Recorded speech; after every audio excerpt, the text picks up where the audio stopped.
Hello everyone, welcome to my channel Hariman Shorthand. Get ready for the dictation 10 seconds.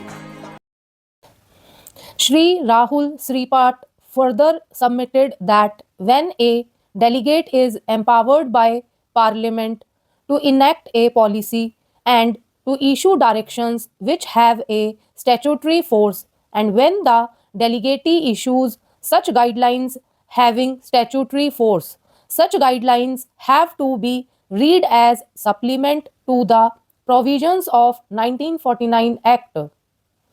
Section 21 of 1949 Act empowers Reserve Bank of India in the interest of the banking policy to lay down guidelines in relation to advances to be followed by the banking companies.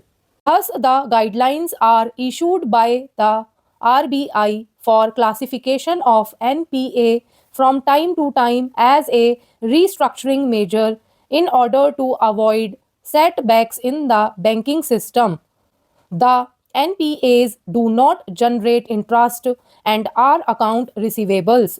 The object of issuance of NPA guidelines by the RBI is to minimize the problem of credit risk. The corporate debt restructuring is one of the method for reducing NPAs, and such restructuring as a matter of banking policy cannot be treated as trading. One has to keep in mind the object behind enactment of the 1949 Act.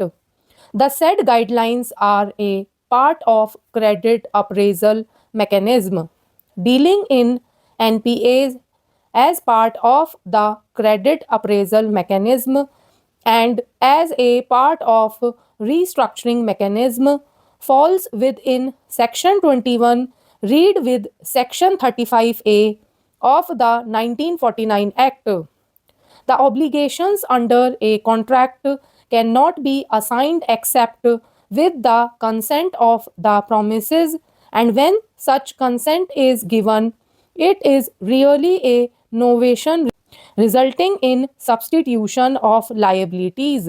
Under the alleged deed of assignment dated 29th March 2006, not only the account receivable in the books of SBI has been transferred to fourth respondent, but also the obligations of the third respondent towards its borrowers, fifth respondent, including the eighth respondent under the loan agreement secured by deed of hypothecation mortgage have not been assigned by the third respondent to the assignee, and hence the alleged deed of assignment dated 29 March 2006 is unsustainable in law.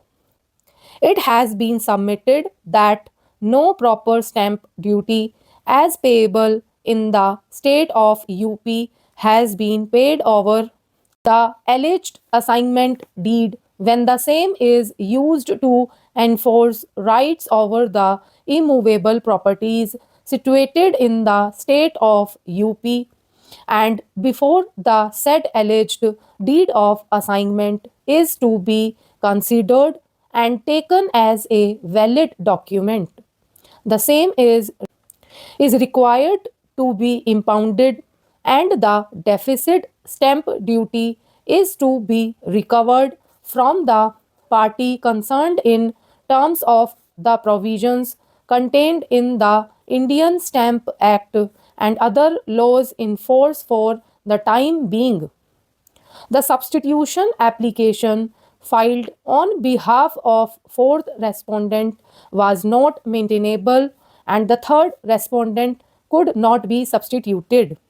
It had no authority to assign its liabilities towards its customers, that is, fifth respondent. The tribunal, by an ex parte order, had allowed the substitution application without even issuing any notice on the substitution application to all the concerned parties to the litigation before the first respondent including the 8 respondent.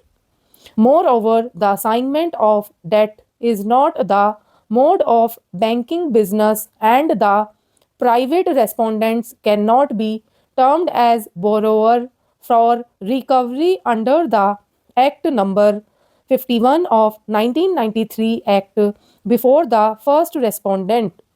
Hence, the whole proceeding gets vitiated from that stage itself.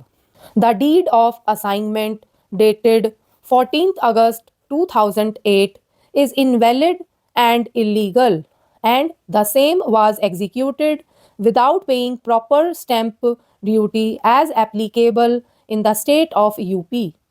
The petitioner is neither a bank, nor a banking company, nor a financial institution, nor a securitization and reconstruction company under the provisions of SARFAESI Act. The petitioner, being a company, is not falling in any of the categories mentioned above, and it cannot be an applicant for recovery of the amount in question before the tribunal under the provisions of Act number 51 of 1993. However, the substitution application filed on behalf of the petitioner was not maintainable. No notice was ever issued or served upon the 8 respondent, and the petitioner cannot step into the shoes of the 3rd respondent. There is no ills between the petitioner and the 8 respondent, as there is no oral or written agreement between them, nor the 8 respondent had ever rectified the alleged assignment deed. Full stop. So that's it guys, ये थी आज की dictation. I hope आप सब ने अच्छे से लिखा होगा. Please do subscribe, like and share my channel which is Hariman short hand.